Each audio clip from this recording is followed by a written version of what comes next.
رمضان طبعا رمضان كلاعب الاهلي ما عرفش يعوضه، لكن تاني الانديه الكبيره ما بتقفش على اي لعيب، لكن اكيد رمضان في المركز بتاعه افضل من كل اللعيبه اللي موجوده في الاهلي دلوقتي. هتبقى مبسوط لو راح الزمالك؟ طبعا يا ريت. ما تخافش يعمل في الزمالك زي ما عمل في الاهلي؟ هو راجل جاله اوفر من مكان تاني ومشي، هو قرار غلط، ما كانش المفروض يمشي، كان المفروض ان هو يقعد في الاهلي لان ده بيته والمكان اللي كان يعني هيكبره، والاهلي هو الاهلي يعني.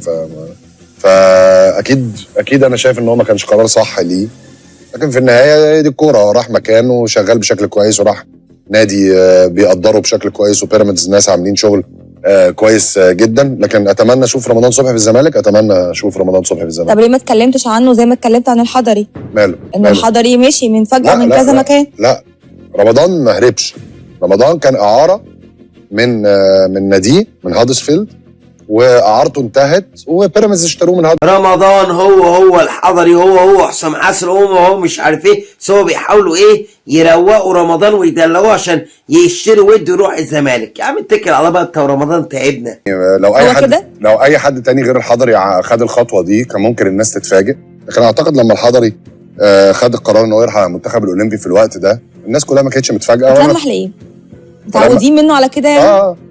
متعودين. هو دي شخصيه الحضري. قصدك جري ورا الفلوس؟ لا مش شرط ان هو جري ورا الفلوس. الحضري جري ورا ايه؟ اول حاجه الحضري اسطوره، ما ينفعش ان احنا ناخد ده منه، وما ينفعش يعني من زمن، من وانا عندي 17 سنه الحضري دايما الماده بتاثر على قراره، ده حقيقي، ولكن برضو هو مشتت، دايما مشتت، وهو شغال في مكان عايز يروح مكان تاني. الحضري يعني ممكن بسهوله جدا ان اي حد ان هو يضحك عليه عشان يغير قراره او يغير المكان اللي هو موجود فيه. في رايي ان هو خسر كتير بالقرار بتاع المنتخب. الناس اللي شغالين هاني ابو ريده واحمد مجاهد وكل الناس الانتراج بتاع هاني ابو ريده، الحضري تابع ليهم، واحد من انهم، وهم اللي قالوا له ان هو ياخد قرار، وهم اللي شغلوه مع كوبر، وهم اللي قالوا له خد القرار ان هو يروح سوريا. كابتن ميدو اتهامات، هم اللي اكلوا الجبنه. بلاش الحضري عشان جامايكا والحاجات الحاجه، الحضري الصبر المداح بتاع الكره المصريه، لبك مأسة وانت قاعد. دي ما كانش فيه جمهور كتير بيجي للمنتخب مصر، يا ريت بكره ان شاء الله يكونوا موجودين. دي حاجه تساعدنا جدا لمنتخب مصر. احنا عايزين الثقه تاني ترجع للجمهور للمنتخب بتاعنا.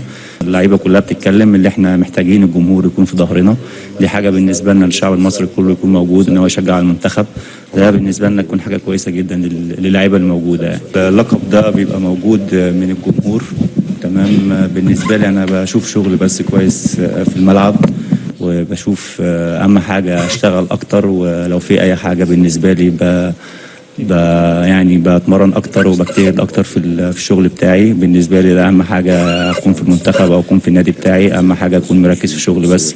اللقب ده بالنسبه لي والجمهور اللي حاطه، وده حاجه شرف ليا وشرف لاي حد يكون اللقب ده يكون ليه يعني. بس اهم حاجه بالنسبه لي الحاجات دي ما بتاثرش عليها خالص، اهم حاجه بس الشغل في الملعب. هو الشغل في الملعب هو اللي بيتكلم عن نفسه يعني.